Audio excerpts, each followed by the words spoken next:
చదువే మన జీవితంలో వెలుగులను నింపుతుంది. చదువే మన జీవితంలో మార్పుని తెస్తుంది. చదువే మన భవిష్యత్తును నిర్ణయిస్తుంది. చదువే మన గ్రామంలో, మన ప్రాంతంలో మన ఆత్మ గౌరవాన్ని నిలబెడుతుంది.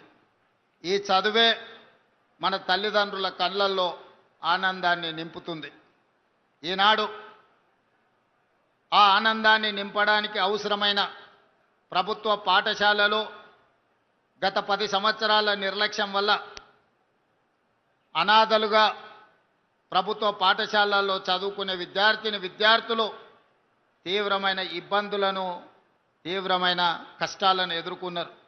అందుకే తెలంగాణ రాష్ట్రంలో ప్రజాపాలన ప్రభుత్వం ఏర్పాటు చేసిన తర్వాత డిసెంబర్ 7, 2023 నాడు బాధ్యత స్వీకరించిన తర్వాత ప్రభుత్వంలో చాలా కీలకమైన శాఖలు, రెవెన్యూ కావచ్చు, ఫైనాన్స్ కావచ్చు, ఐటీ అండ్ ఇండస్ట్రీస్ కావచ్చు, ఇరిగేషన్ కావచ్చు, రకరకాల పెద్ద పెద్ద శాఖలు ఉన్న అనుభవం కలిగిన సీనియర్లకు ఈ శాఖలను కేటాయించి తెలంగాణ విద్యాశాఖను ముఖ్యమంత్రిగా నేను నా దగ్గరే పెట్టుకున్నా.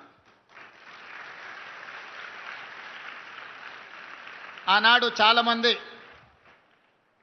మీరు revenue, finance, IT and industries లాంటి శాఖలు తీసుకుంటే బాగుంటుంది కదా, ఎవరైనా ముఖ్యమంత్రులు ఈ విధంగానే తీసుకుంటారు. గతంలో ఉన్న పాలకులు రెవెన్యూ, ఫైనాన్స్ లేదా ఐటీ అండ్ ఇండస్ట్రీస్ ముఖ్యమైన శాఖలన్నీ వాళ్ళ దగ్గరనే పెట్టుకున్నారు, వాళ్ళ కుటుంబ సభ్యుల దగ్గరనే పెట్టుకున్నారు. మీరెందుకు విద్యాశాఖను పెట్టుకున్నారని నన్ను చాలామంది అడిగినారు. నేను ఒకటే సమాధానం చెప్పిన, ఆనాడైనా ఈనాడైనా ఈ తెలంగాణ రాష్ట్ర భవిష్యత్తు ప్రభుత్వ తరగతి గదుల్లోనే ఉందని నేను సంపూర్ణంగా విశ్వసిస్తున్నా.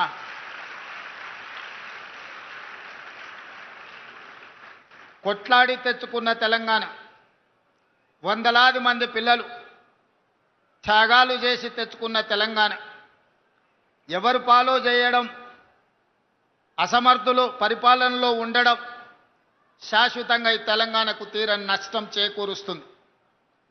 ఆనాడు తెలంగాణ ఉద్యమంలో రాజకీయ నాయకులు, ప్రజాప్రతినిధులు ఆత్మ బలిదానాలు చేసుకోలేదు. రాజకీయ నాయకులు, ప్రజాప్రతినిధులు ఆనాడు తెలంగాణ ఉద్యమంలో పాల్గొన్నప్పుడు తెలంగాణ రాష్ట్రాన్ని మనం సాధించలేదు.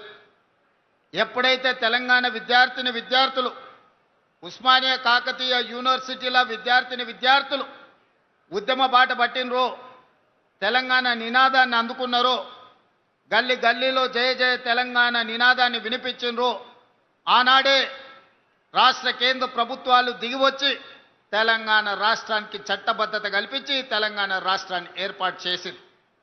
ఆ క్రమంలో ఒక ఈశాన్ రెడ్డి, ఒక యాదయ్య, ఒక కానిస్టేబుల్ కిష్టయ్య, మళ్ళీ తెలంగాణ ఉద్యమంలో మొట్టమొదటి ఆత్మ బలిదానం చేసుకున్న శ్రీకాంతాచారి, వీళ్ళందరి కన్న కలలు మీ భవిష్యత్తు బాగుండాలి, భవిష్యత్తులో మీరు డాక్టర్లు, లాయర్లు, ఇంజనీర్లుగా, ఐఏఎస్లు, ఐపీఎస్లై రాజ్యాలను ఏలాలి, ఈ ప్రభుత్వంలో మీరు భాగస్వాములు కావాలి, తెలంగాణ పునర్నిర్మాణంలో మీరు కీలకమైన బాధ్యత పోషించాలి అని ఆనాడు వాళ్ళు భావించారు. మరి ఆ త్యాగాలకు గుర్తింపుగా, ఆ త్యాగాలను గౌరవించడానికి అవసరమైన ప్రణాళికలు 10 సంవత్సరాల నాటి ప్రభుత్వం చేపట్టలేదు. ఉస్మానియా యూనివర్సిటీ 100 సంవత్సరాల శుభకార్యాన్ని కూడా ఆనాడు సరైన విధంగా జరుపుకోలేని పరిస్థితులు. యూనివర్సిటీలో ఉన్న మౌలిక వసతులే కాదు, గ్రామీణ ప్రాంతాలలో ఉండే సింగిల్ టీచర్స్ నుంచి ప్రభుత్వ పాఠశాలల వరకు, అంగన్వాడీ నుంచి మొదలు పెడితే ఎక్కడ చూసినా నిర్లక్ష్యం, నిర్లక్ష్యం, నిర్లక్ష్యం. ఈ నిర్లక్ష్యం పేదలకు విద్యను దూరం చేసి, పేదలకు విద్య ఎప్పుడైతే దూరమైందో వ్యసనాలకు బానిసలుగా మారి వ్యసన పరుల తెలంగాణగా మారే పరిస్థితులు దాపురించినాయి. అందుకే వీటన్నిటిని దృష్టిలో పెట్టుకొని ఈనాడు ఇక్కడున్న మా టీచర్లకు, నిరంతరం తెలంగాణ ప్రతిష్ట పెంచడానికి పనిచేస్తున్న మా ఉపాధ్యాయులకు ఒక అంశాన్ని నేను గుర్తు చేయదలుచుకున్నా. ప్రభుత్వ పరంగా 26,000 పాఠశాలలు ఉంటే ఈ 26,000 పాఠశాలల్లో 18 లక్షల మంది విద్యార్థులు చదువుకుంటున్నారు. కానీ అదే ప్రైవేట్లో 11,000 పాఠశాలలు ఉంటే 33 లక్షల మంది విద్యార్థులు చదువుకుంటున్నారు. ఈరోజు మా ప్రభుత్వ పాఠశాలలో ఉన్న సిబ్బంది ఉపాధ్యాయులకు ఉన్న అనుభవం కానీ, వాళ్ళకున్న అర్హత కానీ, వాళ్ళకున్న డిగ్రీలలో సగం కూడా ప్రైవేట్ పాఠశాలల్లో టీచర్లకు లేవు. కానీ మరి ఎందుకు పేదలు ప్రైవేట్ పాఠశాలల బాట పడుతున్నారు? ఎందుకు పేదలు ప్రభుత్వ పాఠశాలల్లో చేరడం లేదు అంటే, ప్రభుత్వం ఆ పాఠశాలల పట్ల నిర్లక్ష్యం వహించడం వల్ల, మౌలిక వసతులు లేకపోవడం వల్లనే. దానికి ఉదాహరణే కొత్తకోట బాలికల పాఠశాల. 2023 కంటే ముందు ఇక్కడున్న పరిస్థితులు 350 మంది స్టూడెంట్స్ చదువుకునే ఈ పాఠశాల హైవేలో ఉన్న కొత్తకోటలో, చైతన్యం ఉన్న కొత్తకోటలో కనీసం పిల్లలను చదివించడానికి తరగతులు గదులు లేకున్నా, గొప్ప గొప్ప నాయకులుగా చెప్పుకునే వాళ్ళు, ఇంటి పేరు నీళ్ళని పెట్టుకున్నోళ్ళు, కానీ చదువుల గురించి ఒక్కసారి కూడా ఆలోచన చెయ్యలే. ఇట్నుంచే 100 సార్లు వచ్చి ఉండొచ్చు, పోయి ఉండొచ్చు, కానీ ఏ ఒక్కరోజు కూడా ఈ ప్రభుత్వ బాలికల ఉన్న పాఠశాలలో తరగతి గదులు ఉన్నాయా, పేదోళ్ళ పిల్లలు ఎట్లా చదువుకుంటున్నారని ఆనాటి ప్రభుత్వం ఆలోచన చేయలే. కానీ మిత్రుడు మధుసూదన్ రెడ్డి ఎమ్మెల్యే కాకముందే ఇక్కడికి వచ్చి చూసి, ఎమ్మెల్యే అయిన తర్వాత బాధ్యతాయుతంగా ప్రభుత్వం వైపు నుంచి, ప్రైవేట్ వ్యక్తుల నుంచి సహకారం తీసుకొని ఈరోజు ఒక అద్భుతమైన పాఠశాల భవనాన్ని నిర్మించి ఇక్కడుండే సిబ్బందికి, ఇక్కడుండే చదువుకునే పిల్లలకు అందించండి. అందుకే నేను స్పష్టంగా విద్యాశాఖ నా దగ్గర పెట్టుకొని కార్పొరేట్ కాలేజీలతో పోటీ పడే విధంగా ఈరోజు తీర్చిదిద్దాలి అని ఒక శపథం తీసుకొని ఈరోజు నేను ప్రయత్నం చేస్తున్నా, పని చేస్తున్నా. కొంత సమయం పడుతుంది. 20-30 సంవత్సరాలు పేరుకపోయిన సమస్యలు 1-2 సంవత్సరాలనే పరిష్కారం అవుతాయని నేను భావిస్తలేను. కానీ ఆ దిశగా ప్రణాళికలు చేసుకోకపోతే ఇంకా 100 ఏళ్ళైనా కూడా ఈ సమస్యలకు పరిష్కారం దొరకదు. అందుకే ప్రభుత్వ పాఠశాలల మీద ప్రత్యేకంగా ఫోకస్ పెట్టిన. 16 సంవత్సరాలు మీ ప్రమోషన్లు రాలే, 10 సంవత్సరాలు మీ బదిలీలు జరగలేదు. 22,000 మంది టీచర్లకు ఒక్క కలం పోటీతో ప్రమోషన్లు ఇచ్చి 35,000 మంది టీచర్లను బదిలీ చేసి 317 జీవోలో చెదిరిపోయిన కుటుంబాలను ఒక దగ్గరికి చేర్చి మొదట చదువులు చెప్పే ఉపాధ్యాయుల యొక్క సమస్యలు పరిష్కరిస్తే వాళ్ళు ప్రశాంతంగా మనసు లగ్నం చేసి పేద పిల్లలకు చదువు చెప్తారన్న ఆలోచనతోటి మొదట టీచర్ల సమస్యలు పరిష్కరించిన. సామాన్యంగా ఒక కలెక్టర్ను ట్రాన్స్ఫర్ చేయడం అత్యంత సులువు, ఒక టీచర్ను బదిలీ చేయడం అత్యంత కఠినమైన సమస్య. ఎందుకంటే టీచర్లు చాలా చైతన్యం ఉండి రకరకాల లీగల్ లిటిగేషన్స్ సృష్టించగలిగిన తెలివితేటలు టీచర్లకు ఉన్నాయి, సంఘాలు బలంగా ఉన్నాయి.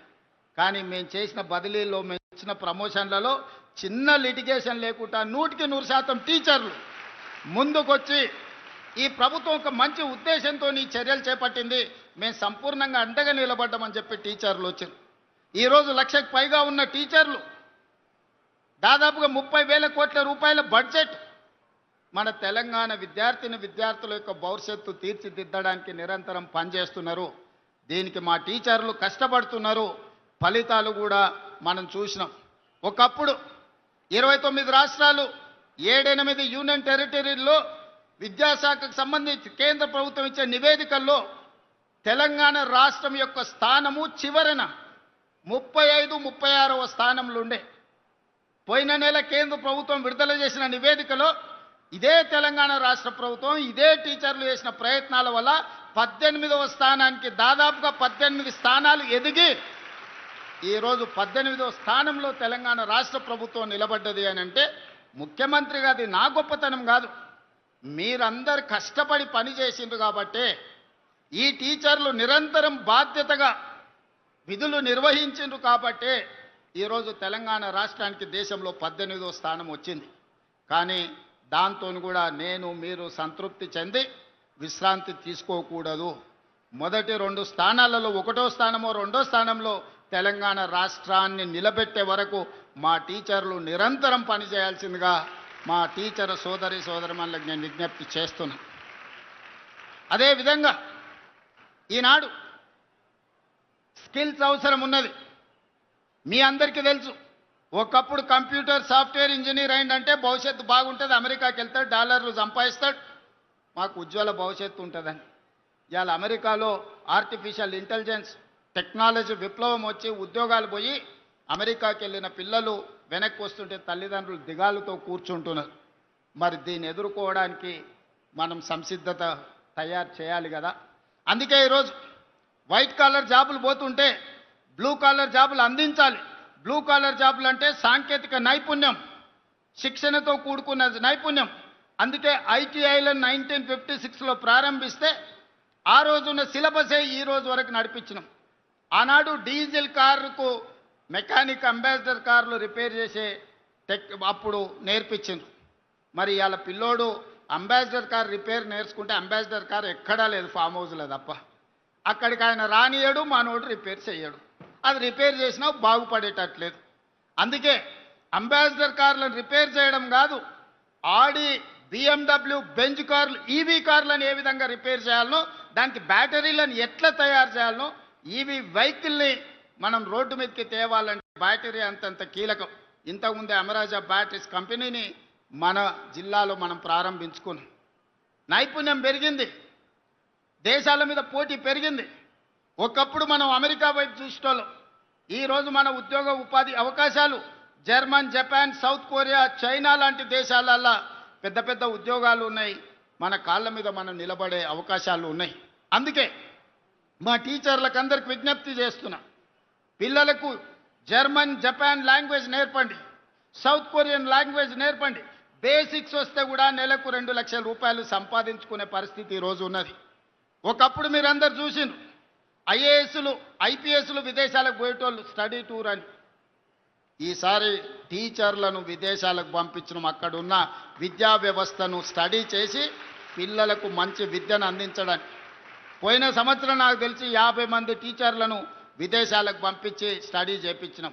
ఈసారి 150 మంది టీచర్లను ఈసారి మనం పంపిస్తున్నాం. ఒకప్పుడు ఐఏఎస్లు మాత్రమే విదేశాలకు వెళ్తే ఈరోజు మా టీచర్లను ఈరోజు సింగపూర్, సౌత్ కొరియా, ఫిన్లాండ్ లాంటి దేశాలలో ఎక్కడైతే విద్య అద్భుతంగా పేదలకు అందిస్తుందో ఆ రాష్ట్రాలకు టీచర్లను పంపిస్తున్నాం. స్టేట్ ఫార్మేషన్ డే రోజు బెస్ట్ పర్ఫార్మ్డ్ టీచర్లకు అవార్డ్స్ ఇవ్వాలని ఈరోజు నిర్ణయించుకున్నాం. అదేవిధంగా పాఠశాలల్లో చదువుకునే పిల్లలకు ఒకప్పుడు బట్టలు ఎప్పుడో లేకపోతే చెప్పులు ఎట్లుండేటో తెలియని పరిస్థితులు. ఈరోజు తెలంగాణ ఎడ్యుకేషన్ కిట్ పేరు మీద 9 వస్తువులతోని స్కూల్ బ్యాగ్, స్పోర్ట్స్ డ్రెస్, 2 జతల బట్టలు అన్ని రకాల ఇవ్వాలి అని ఈరోజు ప్రభుత్వం నిర్ణయం తీసుకుంది.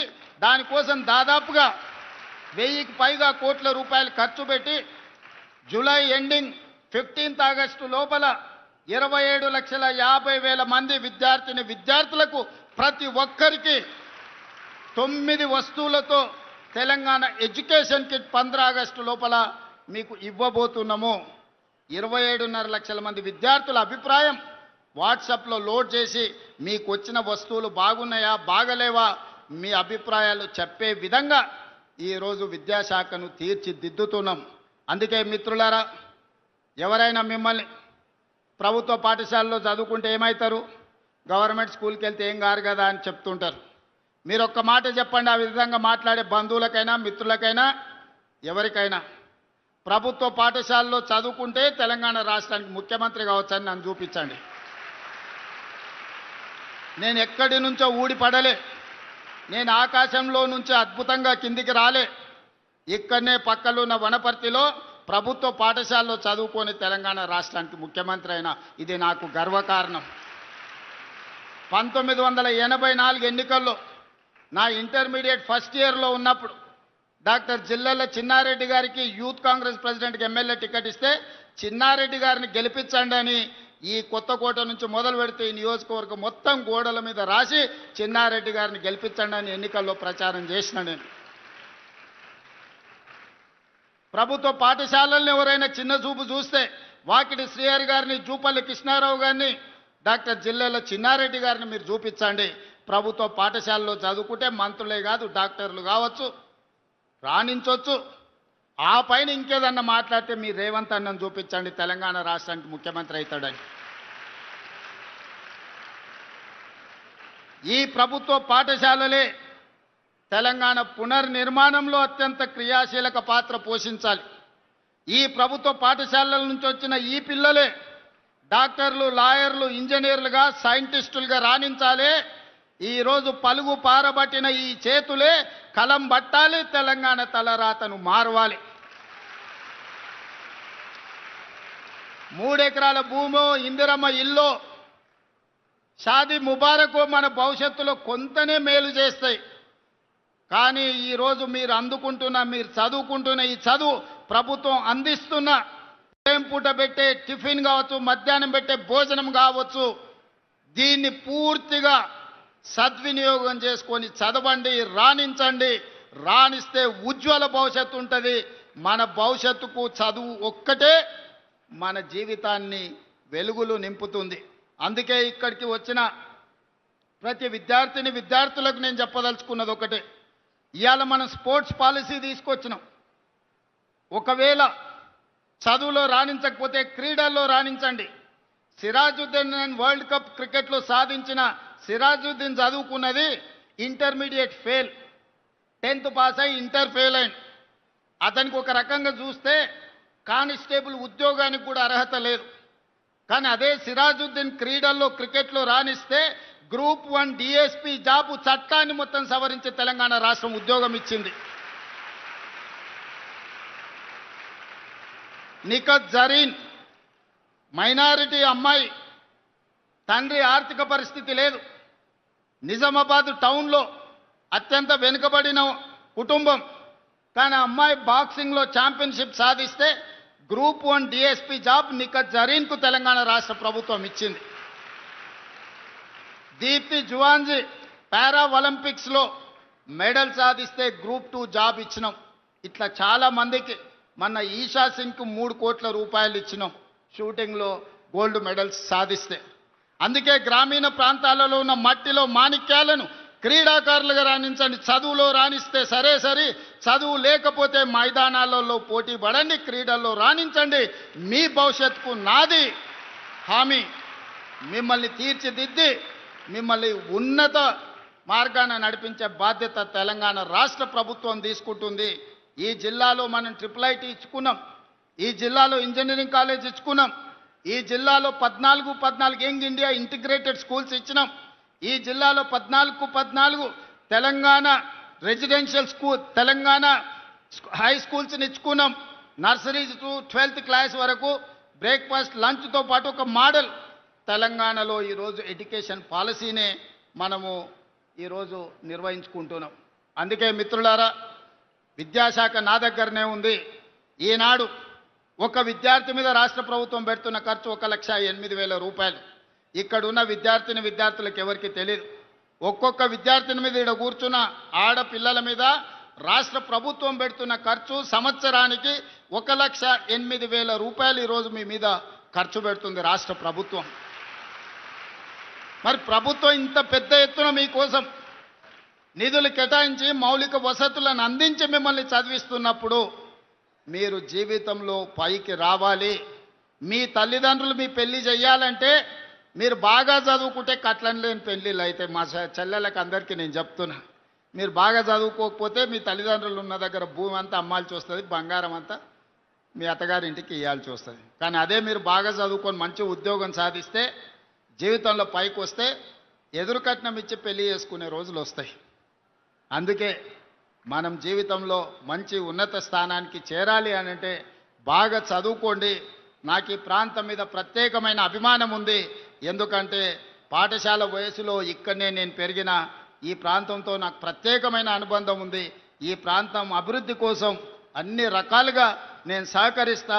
మహబూబ్ నగర్ కోసం education, irrigation and industrialisation policy తీసుకొచ్చి ఈ జిల్లాలో ఉండే సమస్యల్ని శాశ్వతంగా పరిష్కరించి మనల్ని ఎవరో దత్తత తీసుకోవడమే కాదు, ఈ తెలంగాణ రాష్ట్రాన్నే పాలమూరు బిడ్డలు దత్తత తీసుకొని అభివృద్ధి పదం వైపు నడిపిస్తారని ఆత్మ గౌరవంతో తలెత్తుకునే విధంగా రాష్ట్రంలో పరిపాలన చేసి చూపిద్దాం.